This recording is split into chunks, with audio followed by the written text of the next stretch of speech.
ప్రయోజనాలను దృష్టిలో పెట్టుకొని రాష్ట్ర భవిష్యత్తును దృష్టిలో పెట్టుకొని కేంద్ర ప్రభుత్వం ఎన్డీఏతో మనం కలిసిన తర్వాత ఒక తప్పుడు ప్రచారాన్ని వైఎస్ఆర్ కాంగ్రెస్ పార్టీ నాయకులు ఒక తప్పుడు ప్రచారాన్ని ప్రజల్లోకి తీసుకొని వస్తున్నారు. అది పూర్తిగా కూడా తప్పు పొరపాటు అని చెప్పాల్సినటువంటి బాధ్యత ప్రతి ఒక్క తెలుగుదేశం పార్టీ కార్యకర్త పైన ఉంది, ప్రతి ఒక్క సెక్షన్ ఇన్ఛార్జ్ పైన ఉందని చెప్పి సందర్భంగా నేను తెలియజేసుకుంటున్నా. తెలుగుదేశం పార్టీ ఈ రోజు కాదు, 1999లోనే ఎన్డీఏతో మనం ఉన్నాం. 2014లో ఎన్డీఏతో ఉన్నాం.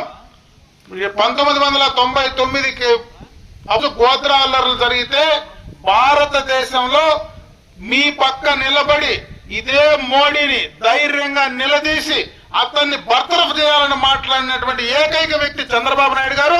తెలుగుదేశం పార్టీ అవునా కాదా ఆలోచించుకోమని చెప్తున్నా. 2014లో కలిసి పోటీ చేశాం. ఆ రోజు ప్రత్యేక హోదా కోసం, ఈ రాష్ట్ర ప్రయోజనాల కోసం కేంద్రంలో కేబినెట్ నుంచి కూడా బయటకు వచ్చి మోడీని డైరెక్ట్ గా ఢిల్లీ నడిబొడ్డు నిలదీసింది ఎవరంటే తెలుగుదేశం పార్టీ నాయకుడు చంద్రబాబు నాయుడే. అది కూడా మీరు చెప్పండి ధైర్యంగా. ఈ రోజు ఎన్ఆర్సీ సిఏఏ గురించి మాట్లాడుతున్నారు. నేను అడుగుతా ఉన్నా ఆ పార్టీ నాయకుల్ని, ఆ రెండిటికి బిల్లులకి మొదట నిలబడి ఓటేసింది మీ మిథున్ రెడ్డి, పక్కనుండేటువంటి విజయసాయి రెడ్డి మీ ఎంపీలు కాదా?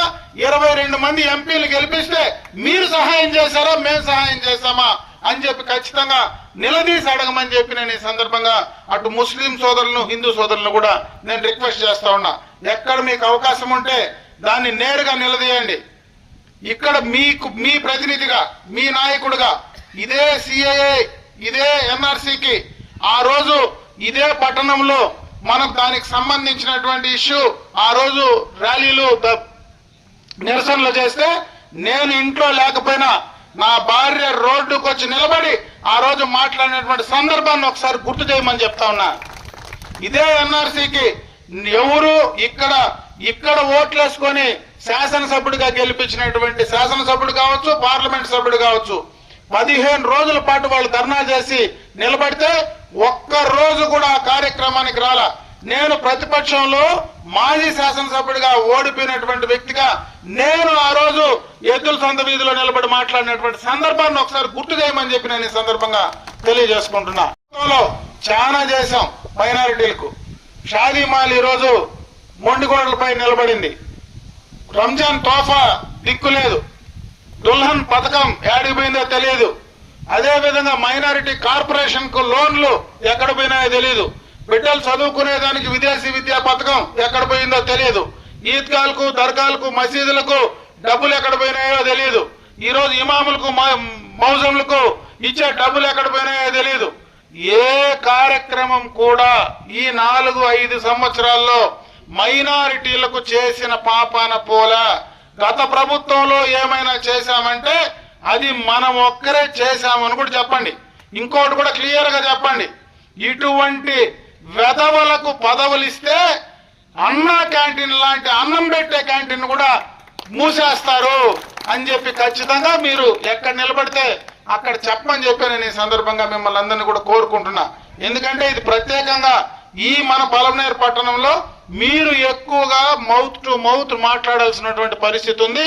ఎక్కడ టీఎంగల్లో కూర్చున్నా వాళ్ళు చేసేటువంటి తప్పుడు ప్రచారాన్ని తిప్పికొట్టమని చెప్పి నేను ఈ సందర్భంగా కూడా తెలియజేసుకుంటున్నా ద్వారా చెప్పదలుచుకున్నా. మీరు దయచేసి ఈ 15 రోజులు తెలుగుదేశం పార్టీ కోసం, నా కోసం కష్టపడి గెలిపించండి. నేను 5 సంవత్సరాలు మీకోసం పనిచేయడానికి మీకోసం చేయడానికి నేను సిద్ధంగా ఉన్నాను. దాన్ని దయచేసి మీరు దృష్టిలో పెట్టుకోండి. రేపు ఖచ్చితంగా ఈ రాష్ట్రంలో తెలుగుదేశం పార్టీ ప్రభుత్వం అధికారంలోకి రాబోతా ఉంది. చంద్రబాబు నాయుడు గారు 100% ముఖ్యమంత్రి అయ్యేది ఖాయం. ఈ రాష్ట్రంలో ప్రతి ఒక్క చదువుకున్నటువంటి వ్యక్తి అదే రకమైనటువంటి ఆలోచనతో ఉన్నాడు. దాన్ని మనం సక్రమంగా యూటిలైజ్ చేసుకుంటే రేపు అధికారంలోకి వచ్చిన తర్వాత ఈ రోజు ఎవరైతే ఈ యొక్క బూతుల్లో ఎవరైతే సెక్షన్ లో, ఎవరైతే యూనిట్ లో, ఎవరైతే క్లస్టర్ లో పని చేశారో వాళ్లకు ఖచ్చితంగా రేపు ప్రభుత్వం అధికారంలోకి వచ్చిన తర్వాత వాళ్ళు చెప్పిన కార్యక్రమాలు 100% అధికారం వచ్చిన తర్వాత మీ ద్వారానే ఆ కార్యక్రమాలు చేస్తానని చెప్పి ఈ సందర్భంగా నేను మాటిస్తున్నా.